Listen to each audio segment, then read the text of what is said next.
அவர் தன் வாழ்நாளில் முன்ஜாமீன் மனு என்பதை தாக்கல் செய்யக்கூடாது என்று என்னிடம் சொல்லக்கூடியவர். ஆச்சரியமாக இருக்கும். எப்ப வேணாலும் அவர் வரட்டும், கைது பண்ணட்டும், பார்த்துக் கொள்ளலாம் என்று இருக்கக்கூடிய மனோபாகம் உள்ளவர். ஒரு சமூகத்திற்காக போராடியவர், மற்றவர்களால் அவர் ஒரு வன்முறையாளராக பார்க்கப்பட்டவர். ஆனால் அவர் மீது இருந்த 47 வழக்குகள், அந்த 47 வழக்குகளில் ஊழல் வழக்குகள் கிடையாது, 420 வழக்குகள் கிடையாது. அண்ணன் சீமான் அவர்களை போன்று மக்களுக்காக பேசியதற்காகவே அவர் மீது தொடுக்கப்பட்ட 47 வழக்குகள். அந்த வழக்குகள் அத்தனையும் நடத்தி வந்தான். 2 நிகழ்வுகள். இன்னொன்று, அவர் கைது செய்யப்பட்டு சிறைக்கு செல்கிறார். அவர் மீது 3 முறை தேசிய பாதுகாப்பு சட்டம் போடப்படுகிறது. அவரை வெளியே எடுப்பதற்கான முயற்சிகளை நாங்கள் மேற்கொள்கிறோம்.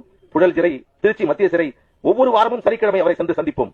ஒரு வழக்கறிஞரிடம் எந்த கேள்வியை வேண்டுமானாலும் கட்சிக்காரர்கள் கேட்கலாம். ஆனால் ஒரே ஒரு கேள்வியை கேட்டால் வழக்கறிஞர்களுக்கு சொல்வதற்கு பதில் இருக்காது. அது என்னன்னா, என்ன எப்ப நீங்க வெளியில் எடுப்பீங்க என்று ஒரு கேள்வியை எந்த வக்கீல் வேணாலும் கேட்டு பாருங்க.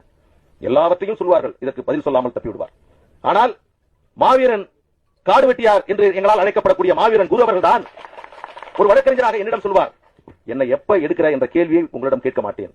ஒருவேளை நான் கேட்டு என்னை சமாதானப்படுத்துவதற்காக அடுத்த வாரம் நீங்க வெளியில் வந்துருவீங்கன்னு சொல்லிட்டீங்கன்னா, அதற்கு அடுத்து ஒரு நாள் இரவு என்னால் ஜெயிலில் இருக்க முடியாது. எல்லோருக்குமே இது பொருந்தும்.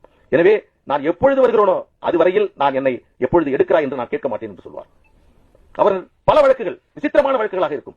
ஒரு வழக்கு ஜெயங்கொண்டம் நீதிமன்றத்தில் வழக்கு.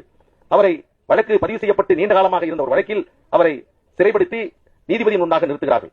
அதில் இருக்கக்கூடிய முதல் தகவல் அறிக்கையுடைய தகவலை நீதிபதி படித்து காட்டுகிறார். இதெல்லாம் நீங்க உண்மையா பேசுனீங்களான்னு சொல்றார். அவர், நான் வக்கீல் இல்லன்னு சொல்லுங்க அப்படின்னு பக்கத்துல சொல்றார். ஆமா, நான் தான் பேசுனேங்க, அப்படிதாங்க பேசுனேன். இந்த பகுதியில் விவசாய விளைநிலங்களை அபகரிக்கக்கூடிய அரசினுடைய எந்த வாகனம் வந்தாலும் கொளுத்துவேன் என்று பேசினேன். இது அவர் சொன்னது. நீதிமன்றத்திலே சொன்னார். எனக்கு ரொம்ப கஷ்டமா போயிடுச்சு. அப்பொழுது சொன்னார் நீதிபதியிடம், தனி ஒரு மனிதனுக்கு உணவில்லை என்றால் இந்த ஜகத்தினை அழித்திடுவோம் என்றான் பாரதி. ஏன் ஊர்ல இருக்கக்கூடிய விவசாய நிலத்திலிருந்து விவசாயம் செய்து சாப்பிடறதுக்கு வழி இல்லாம புதிய வீரான விரிவாக்க திட்டம் என்ற அடிப்படையில் இங்கே ஆழ்குழாய் அமைப்பதற்கான வாகனங்கள் வந்தால் அதை நான் அடித்து விரட்டுவேன் என்பதுதான் அவருடைய கருத்து. இது போராட்டமா, வன்முறையா அல்லது புரட்சியா என்பதை உங்களுடைய சிந்தனைக்கே நான் அன்போடு இந்த நேரத்திலே விட்டுவிடுகிறேன். இங்கே